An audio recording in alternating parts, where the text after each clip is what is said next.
என்ன தவம் செய்தனை, என்ன தவம் செய்தனை யசோதாயா எங்கும் நீரை பரபிரம்மம் அம்மா என்றழைக்க என்ன தவம் செய்தனை.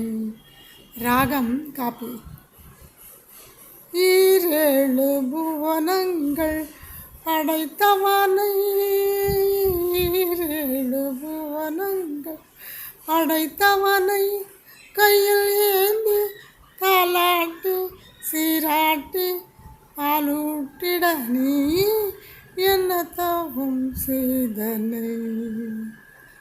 பிரம்மனும் இந்திரனும் மனதில் பொறாமை கொள்ளைய, பிரம்மனும் இந்திரனும் மனதில் பொறாமை கொள்ளைய உரலில் கட்டி வாய்ப்புத்தி கெஞ்ச வைத்தாய் கண்ணனை, உரலில் கட்டி வாய்ப்புத்தி கெஞ்ச வைத்தாயே தாயே என்ன தவம் செய்தனை. யசோதாயா எங்கும் நீரை பரபிரம்மம் அம்மா என்றழைக்க சனகாதியர் தவயோகம் செய்து, சனகாதியர் தவயோகம் செய்து மருந்து சாதித்ததை புனிதமாதி எளிதில் பெற என்ன தவம் செய்தனை.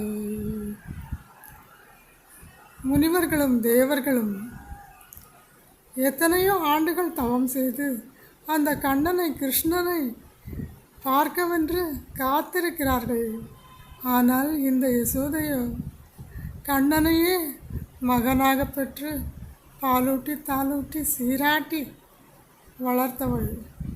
அப்படி என்றால் அந்த யசோதை எத்தனை எத்தனை எத்தனை எத்தனை தவம் செய்திருப்பாள் கண்ணனை தன் மகனாக பெற.